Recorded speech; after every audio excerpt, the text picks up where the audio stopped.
With so many options, why choose Arizona State University? For me, the only online option was ASU because of the quality. Their faculty was really involved with their students and care about your personal journey. The dedication to my personal development from my professors, that's been extremely valuable to me. Earn your degree from the nation's most innovative university. Online. That's a degree better. Explore more than 350 plus undergraduate, graduate, and certificate programs at asuonline.asu.edu. What's up, everybody? You are listening to the Strength and Knowledge Podcast. I'm Dr. Zach Baker, and I have with me today Dr. Tyler Betteridge, one of our two sports residents, here today to talk about a literature review that he did as part of our sports residency. Each month, we have a different theme that we go over within the residency, and this month, we're talking more about emergency management and often the different situations or topics that you might uncover not only in the clinic, but with more of your first responder duties if you're doing sideline coverage or event coverage. And one of the big topics, or one of the more common themes, especially if you're in an area that's got a little bit warmer weather, is the concept of heat-related illness. And Tyler, do you mind telling the listeners what was the article that you chose and why was it of interest to you? Sure. So the article's title is Evidence-Based Heatstroke Management in the Emergency Department. And really, this is a literature review of a lot of different topics or a lot of different articles looking at different heat stroke cases and case series throughout the entire acute management timeline from on the field or in, immediate recognition of the injury to follow-on care in the hospital. Reason I'm interested in this is when I was doing my military training back in the day, I was in San Antonio in the middle of the summer, so like July. It's 117 degrees. We had a lot of guys fall out of training due to heat injury. So I've seen on a first-hand basis a lot of heat injuries and how that's managed. So I wanted to kind of delve into the literature that's current and see, what is a framework that we can follow if we are on the sideline covering a sporting event or just out and about in these warmer weather climates, and we see someone who's potentially at risk or experiencing heat stroke. How we manage that, and what is a logical progression of that management to optimize outcomes? Yeah, and I think oftentimes as physical therapists, we have the luxury of not needing to make life-saving decisions.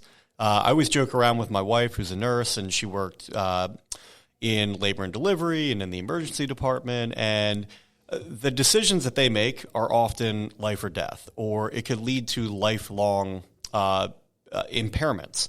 Whereas when we're dealing with an Achilles tendinopathy or patellofemoral pain, if you make a bad decision or you hesitate, usually the worst thing that happens is they're a little bit flared up for a day or two, and then things are back to normal.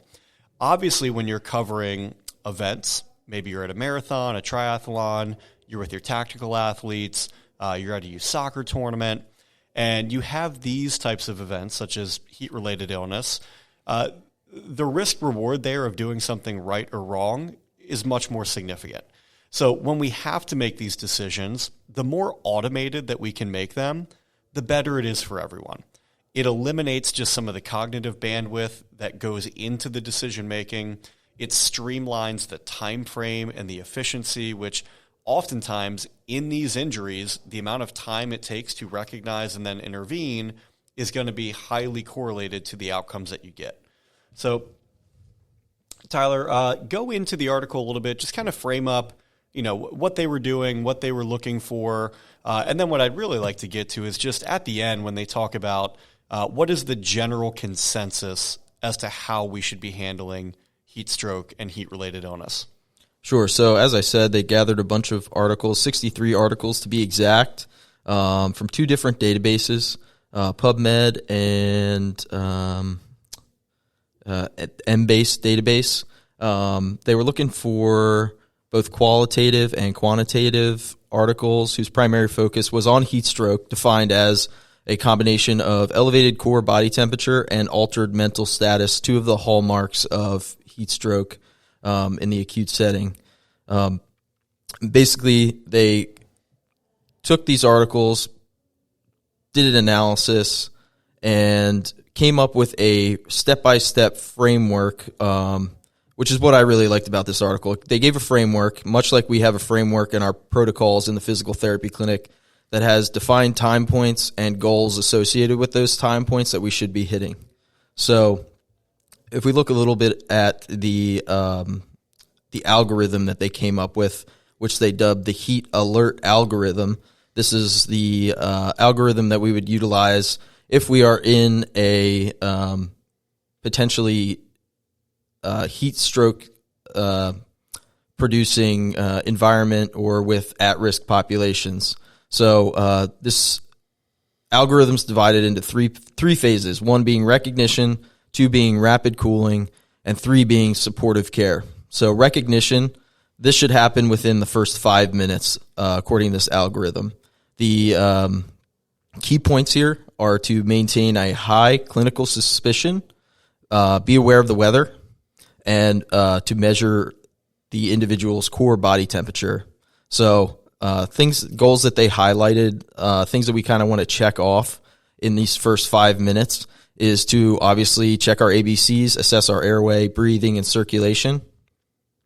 We want to obtain and document the individual's core temperature, that being looking for a temperature greater than 40 degrees Celsius or 104 degrees Fahrenheit, that being the clinical hallmark of heat stroke injury, in addition to mental status changes.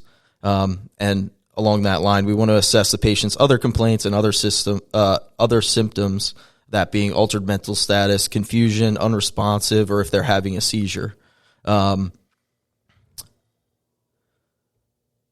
symptoms that they had mentioned that would indicate a high clinical suspicion would be like recent environmental heat exposure. So if they had been out in the heat in the days preceding for a long time, or if they've engaged in recent strenuous physical activity, if they have any kind of CNS dysfunction, are displaying tachycardia, tachypnea with or without hypotension, flushed or warm skin with or without sweating.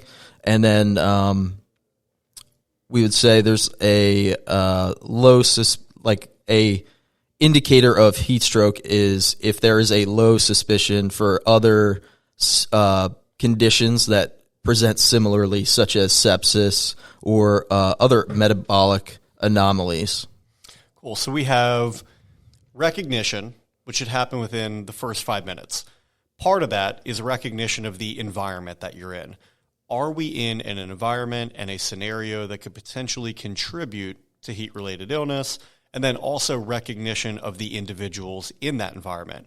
Are they demonstrating any signs, symptoms, or characteristics, or engaging in activities that could make them more susceptible? After we get from the recognition phase, we get it, and we'll assume that we have recognized somebody who is positive for this algorithm. The next phase is rapid cooling. Talk to us a little bit about that. Sure. So earlier in the article, they recommended rapid cooling prior to transport, and ideally this should be happening within the first 10 minutes of identifying a heat stroke injury. They did cite one article that it was a case study of, there was one study that looked at 274 heat stroke cases, and in that study, they identified that there was a 100% survival rate with the application of on-site immersion in cool water in heat stroke injuries. So that is a key driver, is this rapid cooling. We want to, in this first 10 minutes, we want to initiate the immediate external cooling, and then we want to make early decisions regarding invasive cooling if external cooling is not an option. So gold standard would be perform cold water immersion, but we can also use cold packs to the axilla, groin, and neck, or we can use a mist with water and a direct fan. They even made mention in the article of if we're out in the wilderness and say we have a helo coming to pick up one of these individuals, using the rotor, misting the patient with water or dousing them with water and using the rotor wash from the helicopter to cool the patient in like a more austere environment. Cool. All right, so now we have recognized, we've gone through rapid cooling. We'll assume that we've been successful with that. The next phase is supportive care and kind of that ongoing care for the individual. What does that look like, and what do they recommend? Sure. So that supportive care window is within 30 minutes of identifying our heat stroke patient. The emphasis here is to maintain good airway, breathing, and circulation, and then monitor for any other metabolic derangements and try and correct those. So ideally, we'll have cooled our patient to 39 degrees Celsius, so we've started to reduce that internal core body temperature. We also want to avoid re-exposure, so we don't want to cool someone down and then kind of throw away all of our efforts that we made to cool them down by re-exposing them to the same environment that put them there in the first place. We want to continuously monitor temperature, which I didn't mention earlier, but they noted that the rectal thermometer is the most effective way to obtain that core body temperature. We want to keep our defibrillator nearby just in case. Correct any electrolyte abnormalities if we have the availability of the equipment needed for that. And then we also want to obviously arrange for transport to an appropriate medical facility. So thinking about that follow-on transport to the emergency department or hospital. Awesome. So the big takeaways from this, they've defined the heat alert algorithm. Recognition should be within the first 5 minutes, rapid cooling within the next 10, supportive care within the next 30-minute window. The biggest thing for all of this is just understanding when it is happening and that it is happening. And if we miss that critical window in the beginning, they may have gone too far into the heat-related illness where it may be beyond our care, or it becomes a much more emergent situation than what it would have been had we caught it a little bit earlier. I think having guidelines like this is important because everybody on the team, and assuming you're a part of a team that has an emergency action plan in place, everybody knows their role, it eliminates the need for excessive communication or excessive decision-making during the time. You recognize it, and then you follow the protocol. You follow the protocol well, you tend to have more favorable outcomes. Is there anything that you want to add or kind of wrap up with this article from what your takeaways were? Sure, yeah. I mean, part of the reason is we're getting into the summer months now. It's starting to get warmer. Just wanted to put this out as kind of like a PSA to everyone, whether you're covering soccer or, covering summer sports, you're attending summer sports, or you're just out and about in the in this kind of like hot weather environments. Look out for the people around you. Be able to identify these types of injuries because, again, that early recognition and starting that chain of events to get them the help they need is paramount in making sure that they recover and have a good outcome. Awesome. Well, Tyler, as always, thank you for doing the dirty work and going through the research for us. You are listening to the Strength and Knowledge Podcast. If you enjoyed this episode, please share, like, and subscribe. Have a great day.